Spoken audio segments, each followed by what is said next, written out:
সালাতরত অবস্থায় আমাদের চোখ খোলা রাখা উচিত নাকি চোখ বন্ধ করেও নামাজ আদায় করা যাবে? অনেকে চোখ বন্ধ করে নামাজ আদায় করলে তার মনোযোগ বেশি থাকে, এক্ষেত্রে তার করণীয় কি হবে?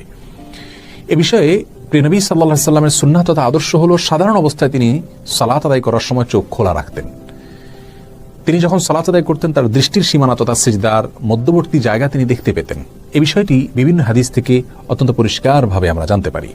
তাছাড়া একজন মুসল্লি সালাতরত অবস্থায় সিজদার জায়গার দিকে তাকাবেন সে বিষয়ে নির্দেশনা রাসূল আকরাম সাল্লাল্লাহু আলাইহি ওয়াসাল্লামের হাদিসে রয়েছে।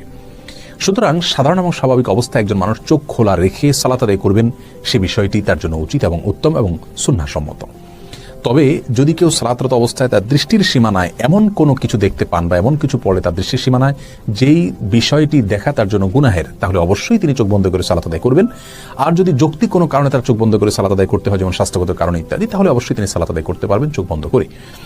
আর নিছক মনোযোগ ধরে রাখার জন্য তিনি চোখ বন্ধ করে সালাত আদায় করলে সেটি তার জন্য জায়েজ হবে কিনা সে বিষয়ে ফোকায়ে কেরাম এবং আইম্মায়ে ইজমের দুটি মত রয়েছে। অনেক ফকিহ এবং ইমামগণ চোখ বন্ধ করে সাধারণ অবস্থায় সালাত আদায় করাকে মাকরুহ বলেছেন, অনেকে অনুমতি দিয়েছেন। যারা মাকরুহ বলেছেন তাদের যুক্তি হলো, প্রথমত রাসূল করিম সাল্লাল্লাহু আলাইহি ওয়াসাল্লাম চোখ খোলা রেখে সালাত আদায় করতেন এবং মুসল্লিকে সিজদার দিকে তাকিয়ে সালাত আদায় করতে বলেছেন, বিধায় চোখ বন্ধ করে সালাত আদায় করাটা এই সুন্নাহ এবং হাদিসের পরিপন্থী।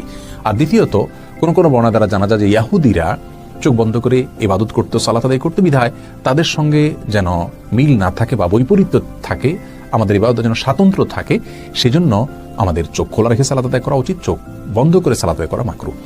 আর যে সমস্ত ইমামগণ ফোকাহায়ে কেরাম মনোযোগ ধরে রাখার জন্য চোখ বন্ধ করে সালাত আদায় করাকে জায়েজ বলেছেন, তাদের যুক্তি হলো যে সালাতের মধ্যে মনোযোগের বিষয়টি অনেক বেশি গুরুত্বপূর্ণ। অনেক সময় মনোযোগ না থাকার কারণে সালাত অনেকটাই অর্থহীন হয়ে যায়, যার কারণে এই গুরুত্বপূর্ণ বিষয়টির খাতিরে যদি কারোর চোখ বন্ধ করতে হয় তাহলে সেটা একটা ওজর বলা যেতে পারে।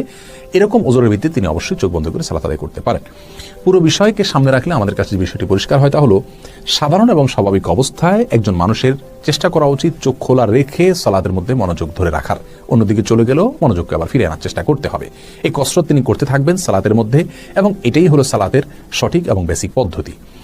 আর যদি তার দৃষ্টি সীমানার মধ্যে এমন কিছু পড়ে যে বিষয়টি তার মনোযোগে ব্যাঘাত সৃষ্টি করে, তাহলে অবশ্যই তিনি চোখ বন্ধ করে সালাত আদায় করতে পারবেন। আর মাঝে মধ্যে অত্যধিক মনোযোগ সৃষ্টির জন্য চোখ বন্ধ করতে পারেন, সেক্ষেত্রে কোনো সমস্যা নেই। দোয়ার সময়, দুরুদের সময়, জিকির আজকারের সময়, কোরআন তেলাওয়াতের সময় যদি সম্পূর্ণরূপে তিনি চোখ বন্ধ করে রাখেন এবং তাতে যদি তার মনোযোগ বেশি থাকে, সেটা অবশ্যই জায়েজ রয়েছে, সেক্ষেত্রে কোনো প্রকার বিধিনিষেধ কেউই আরোপ করেননি। আল্লাহ রাব্বুল আলামিন আমাদের সকলকে সর্বাবস্থায় রাসূল আকরাম সাল্লাল্লাহু আলাইহি ওয়াসাল্লামের সুন্নাহসম্মত উপায়ে প্রত্যেকটি ইবাদত সম্পাদন করার তৌফিক দান করুন।